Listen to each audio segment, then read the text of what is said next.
All right, let's dive in. Today we're heading to Ronda in Spain. Ronda sounds lovely. It does. And we've got some great stuff to work with today. A listener sent in a blog post all about tours in Ronda and Sure, okay. yeah, and some hotel recommendations too. Oh, and it looks like the author of the blog post, Clive Muir, Clive Muir, I've heard that name before, yeah. he seems to really know his stuff when it comes to Ronda. So our mission today, let's imagine we're planning a trip to Ronda. We want to figure out how to experience it to the absolute fullest. Like, what's the way to do Ronda, you know?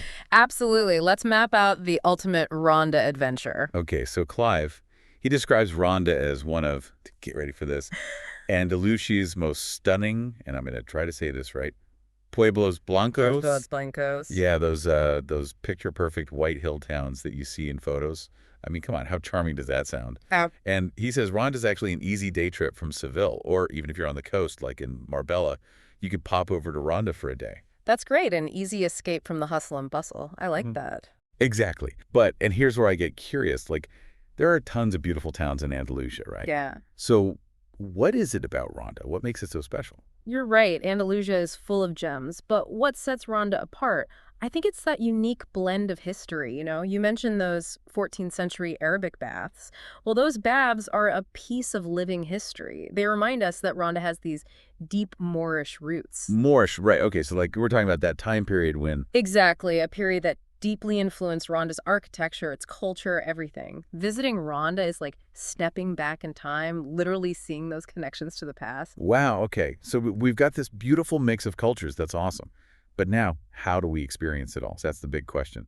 Clive suggests a few options in his post. Okay, ready for this? Option one, organized tours, like with companies like Viator or Get Your Guide. Yeah, those are popular choices. Option two, a self-guided adventure. But here's the twist, using Clive's own voice map GPS audio guide. Oh, interesting. So it's self-guided, but with Clive's insights. Yeah, exactly. So, what are your thoughts on each approach? What do you think of the pros and cons? Okay, well-organized tours, right. The big pro there is convenience. You've got a local expert with you, leading the way, handling all the details.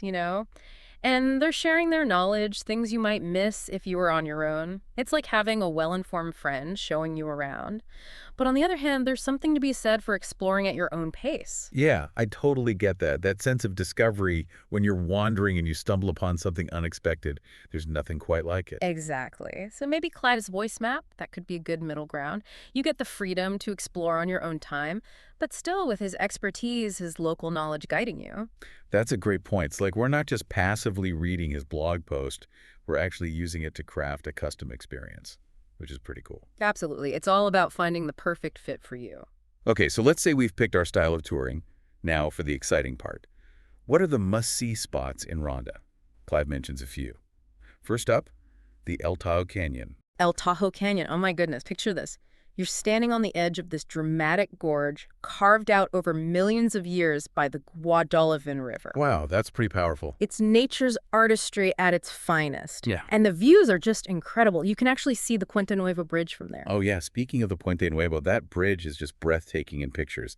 This soaring bridge that connects the two sides of Ronda right over that canyon. Wow, just wow. I have to ask, what's the story behind it? Building something like that back then, it must have been an incredible feat. It was, imagine, late 18th century, and it took over 40 years to complete. In years. 40 years. It's not just a bridge. It's a symbol of Ronda's resilience and ambition. And those panoramic views from the bridge, they're a testament to the centuries of work that went into building it. I could already picture myself standing there just taking it all in.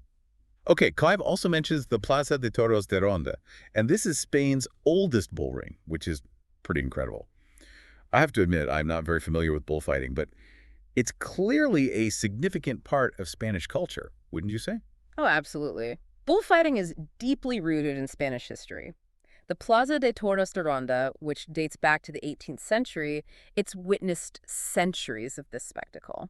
It's definitely a controversial topic, no doubt about that, but I think understanding its origins and what it represents in Spanish culture can offer a unique glimpse into the soul of the country. I can see that. It's like you're peering into a different way of life, a different set of values. It's fascinating. Exactly. And it's important to approach it with sensitivity and an open mind to try to understand the cultural context. I agree. Okay, so Ronda itself sounds like it could easily fill an entire trip. But Clive, He also suggests going beyond the town itself. He mentions a medieval town called Grazalema and even a minibus tour through these amazing white villages. Those white villages are like something out of a dream.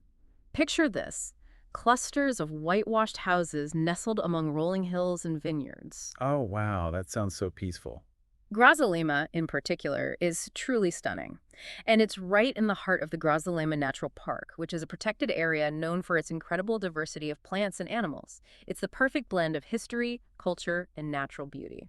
Okay, I'm officially sold. Just walking through those charming streets, taking in the atmosphere, it sounds amazing. And, a minibus tour sounds like a great way to experience several villages without the stress of driving. Definitely. And based on what Saif says, having a local guide on that minibus tour can really enhance the experience. You get their insider knowledge, the hidden gems you wouldn't find on your own, and a chance to connect with the local culture more deeply. It's like having a personal storyteller guiding you through the heart of Andalusia. A personal storyteller, that's a great way to put it. And speaking of storytellers, Clive himself seems like a pretty fascinating character. He's been living in Western Andalusia for over 20 years, and you can just tell he's passionate about sharing this region with others. What I admire is his dedication to sustainable tourism. He's not just saying, hey, everyone come visit. He's also advocating for responsible travel, practices that benefit both the visitors and the local community, which is so important. It is, especially in popular destinations like Ronda. You want to make sure it stays beautiful and authentic for everyone. Okay, so we've got Clive's insights to guide us, but I'm curious, when he talks about local guides offering insider knowledge and those connections you wouldn't have as a tourist, what kind of unique experiences do you think he's referring to?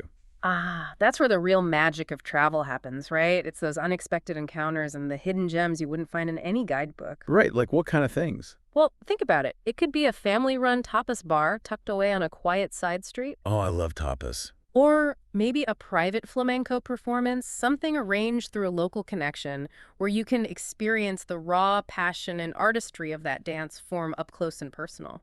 Wow, that would be amazing to see flamenco in its authentic setting, not some touristy show. Yeah, I get it. Exactly. It's about tapping into the soul of a place, going beyond those typical tourist traps and really connecting with the people, their traditions on a much deeper level. You're right. It's those human connections that make travel so special.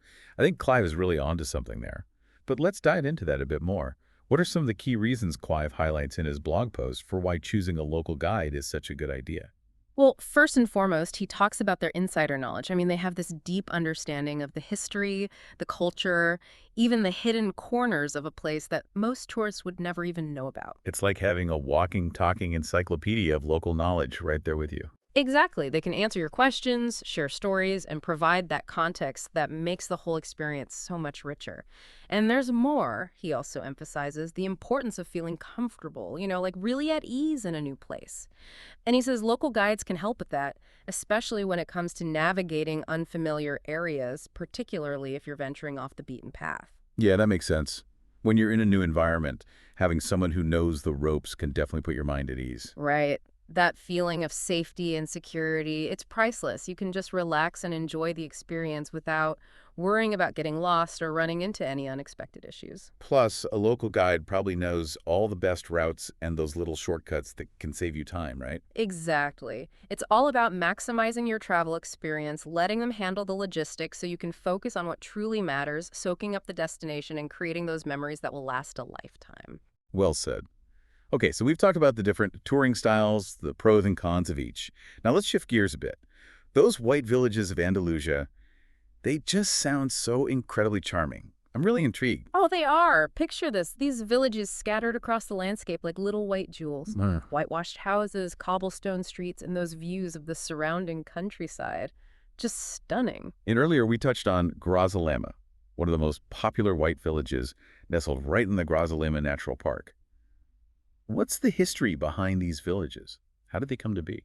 Well, their history is fascinating, really, shaped by centuries of Moorish and Christian influence. And you can see that blend of cultures reflected in everything, from the architecture and the layout of the streets to the local traditions that are still practiced today. It's like a living tapestry of history. I can only imagine what it must be like to just wander those narrow streets surrounded by all that history. Yeah. And being nestled in a natural park, the scenery must be just as captivating. What's the landscape like around Grazalema? Well, Grazalema Natural Park is a UNESCO Biosphere Reserve, which tells you something right there. Think soaring limestone cliffs, lush forests, hidden valleys with these crystal clear streams running through them. It's a nature lover's paradise. Clive mentions that a minibus tour is a great way to see several of these villages, especially for groups. What do you think about that? A minibus tour, I think it can be a fantastic option, especially if you're short on time. You can cover more ground and see a variety of villages without the stress of driving yourself. Plus, with a local driver who knows the area, you get those insider tips and stories which can really make the experience come alive. That's a great point. It's like having a personal guide and storyteller all rolled into one, revealing those hidden gems and local secrets that you wouldn't find on your own. Okay, so we've covered a lot of ground here. Ronda's highlights, the different touring options, and those charming white villages. Now let's bring it all back to you, our listener. Imagine you've decided to take Clive's advice. You're booking a trip to Ronda. What are your priorities? What kind of experience are you looking for? Are you someone who wants to pack in as much sightseeing as possible, a real fast-paced adventure? Or do you prefer a slower pace, immersing yourself in the local culture, enjoying those simple pleasures of Andalusian life? Are you a history buff? Eager to explore those ancient ruins, uncover the layers of Ronda's past? Or are you more drawn to the natural beauty, those breathtaking views, and the tranquility of the Grazalema Natural Park? Whatever your vision is, Ronda has something to offer. And that's the beauty of travel, right? It's all about crafting an experience that's uniquely yours, an experience that speaks to your interests and passions. And it's not just about the destinations, it's about the journey itself. Embrace those unexpected moments, those serendipitous encounters, those moments of pure awe that will stay with you long after you've returned home. Now, let's think about the practical side of things for a moment. We've talked about what to see and how to see it, but where should you stay to truly experience the magic of Ronda? Where are you going to lay your head at night? Excellent point. Because, the right accommodation can really make or break a trip. And Clive, he does offer some hotel suggestions in his blog post. He mentions a few highly rated options like the Catalonia Reina Victoria, Hotel Cologne, and the Apartamentos La Bola Suite. What are your thoughts on those? Have you heard of any of them? I have, yeah. And each one offers a unique perspective on Ronda. The Catalonia Reina Victoria, for example, it's known for its historical charm and those stunning views. The reviews, okay. Yeah, imagine waking up to a panoramic vista of the El Tajo Gorge right from your balcony. That's what you get at the Catalonia Reina Victoria. Oh, wow, that sounds absolutely incredible. To wake up to that every morning, what a way to start the day. And then you've got Hotel Cologne, Hmm. prime location, right in the heart of Ronda's old town. So you're within walking distance of all the main attractions, the shops, the restaurants, everything. That's super convenient, especially if you're someone who likes to explore on foot and really get a feel for the local vibe. And then for those who prefer something a bit more intimate, a bit more self-contained, the Apartamentos La Bola Suite, those offer spacious apartments with all the comforts of home. So you've got your own kitchen, living area, you can really settle in and make yourself at home. That's a great option too. But I have to ask, what's it like to actually stay in a Pueblo Blanco? Is it as charming as it sounds? Because I'm picturing something magical. It's even more enchanting in person, trust me. Imagine wandering through those narrow, whitewashed streets, the scent of orange blossoms filling the air, the sound of flamenco music drifting from a nearby cafe. It's truly immersive. I can almost feel the warmth of the sun on my skin, hear the laughter of the locals echoing through the streets. It sounds like a sensory feast. It is. But like any destination, it's important to be respectful of the local customs and traditions. For instance, siesta time is still very much a part of life in Andalusia, so don't be surprised if you find shops and businesses closed for a couple of hours in the afternoon. Right, so plan your explorations accordingly. Respect the local rhythm, the slower pace of life. It's all part of the experience. Exactly. And something else to keep in mind is that the concept of personal space might be a bit different than what you're used to. People tend to be more physically affectionate, more expressive in their interactions.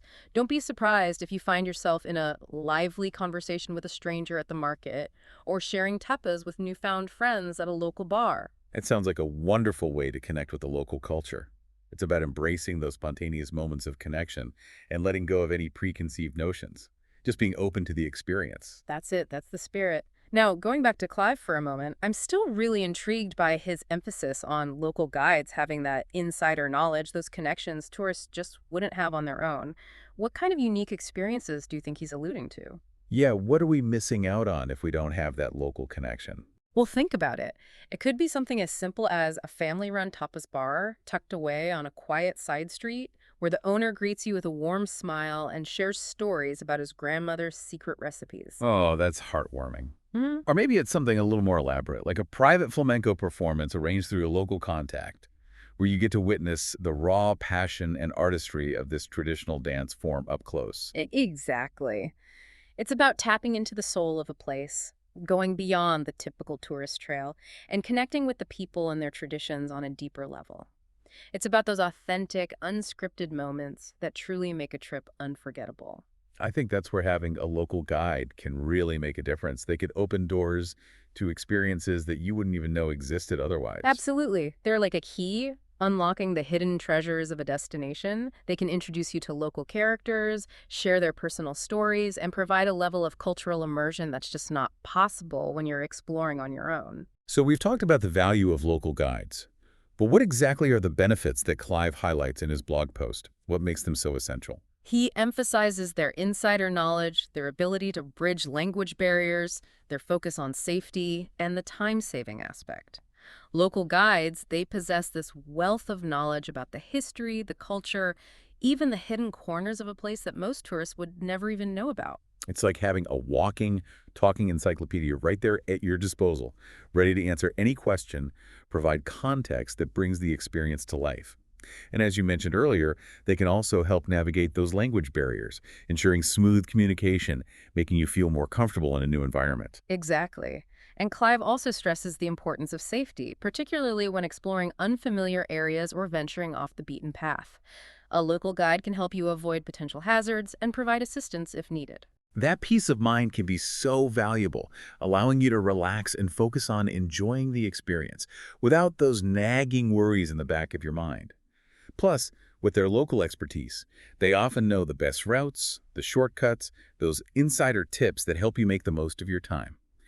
It's about efficiency, really, maximizing your travel experience. Right. They take care of the logistics, you focus on the experience. Speaking of unforgettable experiences, let's go back to those captivating white villages of Andalusia for a moment. Hmm. We talk about Grazalema, but there are so many others. What makes each of them unique? Yeah, what are some of the other standouts? Well, each white village has its own distinct personality and charm. Zahara de la Sierra, for example, it's perched on top of this craggy mountain crowned by a 13th century Moorish castle. A castle, wow. It offers breathtaking panoramic views of the surrounding area you can see for miles. A castle on a mountaintop. It's straight out of a fairy tale. And what about other villages? Are there any others that are equally as captivating? Absolutely. Arcos de la Frontera, for instance, is another stunning village. It's dramatically situated on the sheer cliff overlooking the Guadalete River. And it's known for its labyrinthine streets, its whitewashed houses adorned with colorful flower pots, and its vibrant flamenco scene. It's a feast for the senses. Okay, I'm hearing castles, cliffs, flamenco. It all sounds amazing. But with so many choices, how do you decide which villages to visit? What are some things to consider? Well, it really comes down to your interests and priorities. What are you drawn to? If you're a history buff, if you love dramatic architecture, then Zahara de la Sierra and Arcos de la Frontera, those would be great choices. Okay, history and architecture, got it. What if you're looking for something a little different? Well, if you prefer a more laid-back atmosphere, if you want to experience that traditional Andalusian way of life, then villages like Grazalema or Vejer de la Frontera, those might be more your style. So you can tailor your itinerary to fit your interests. That's great. Mhm. And what about those minibus tours that Clive mentioned? Are they a good way to see multiple villages in a single day? They can be, yeah. Especially if you're short on time, it takes the guesswork out of planning routes and navigating unfamiliar roads. Plus, with the local driver at the helm, you get the added bonus of their insights and stories. It's like having a personal guide and storyteller all in one, revealing those hidden gems and local secrets that you wouldn't discover on your own. Speaking of stories, I'm curious, do you have any personal anecdotes about traveling through Andalusia? Any experiences that stand out as particularly memorable? Oh, so many. But one that comes to mind is getting completely lost in the back streets of Seville during the Feria de Abril, the city's annual spring fair. It was a whirlwind of color and music and dancing, and even though I couldn't understand a word anyone was saying, I felt completely welcomed and embraced by the festive spirit. It was magical. Wow, that sounds incredible. It's amazing how even a misadventure can turn into a cherished memory, right? When you're open to the unexpected, that's when the real magic happens. It's those moments that truly shape our travel experiences. It's not just about ticking off destinations on a list. It's about embracing those serendipitous encounters, those moments of genuine connection, the experiences that leave a mark on your soul. Beautifully said. Okay, so we've explored Ronda's highlights. We've delved into the allure of those white villages. We've even shared some personal travel anecdotes. But now I want to bring it all back to you, our listener. Imagine yourself standing on the Puente Nuevo Bridge in Ronda, overlooking the El Tajo Canyon. What are you drawn to? What unique details capture your attention? Are you captivated by the architectural marvel of the bridge itself? Studying its intricate design, imagining the skill it took to construct it centuries ago? Or are your eyes drawn to the dramatic depths of the El Tajo Canyon, tracing the path of the Guadalavian River as it carves its way through the landscape? Are you searching for wildflowers clinging to the cliff face, their vibrant colors a stark contrast against the pale rock? Or are you trying to spot birds of prey soaring overhead, their silhouettes stark against that endless blue sky? It's your journey, your story to create. What details ignite your curiosity? What captures your imagination? And that's the beauty of travel, isn't it? It's about discovering what resonates with you, what sparks your curiosity, what leaves a lasting impression on your soul. As we've learned from Clive's insights, there are countless ways to experience Ronda and the surrounding region. Whether you choose a guided tour, a self-guided adventure, or a mix of both, there's something truly special waiting to be discovered.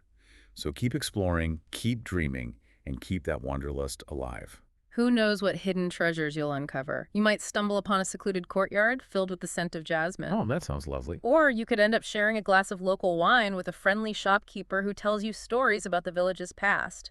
Those are the moments you remember. Absolutely.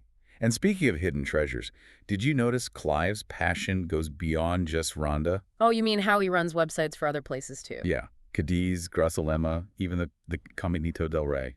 Oh yeah, the Caminito del Rey. That's that dramatic walkway that clings to the side of a gorge, right? That's the one.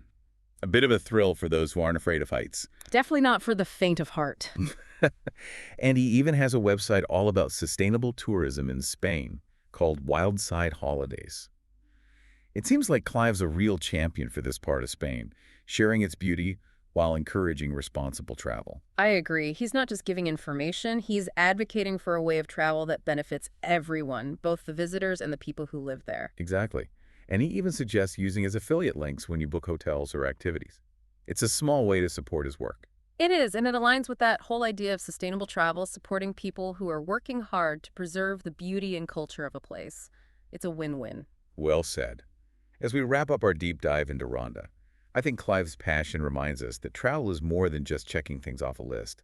It's about connecting with a place on a deeper level, embracing new experiences, discovering those hidden treasures that make each destination unique. It's about slowing down, savoring the moment, letting yourself be captivated by the beauty and the history, the culture that surrounds you, letting the spirit of a place seep into your soul. Yeah, beautifully put. So to our listener, keep diving deep, keep those adventures alive, let Ronda weave its magic. And who knows, maybe your journey will inspire you to explore even more of this incredible region. Until next time, happy travels.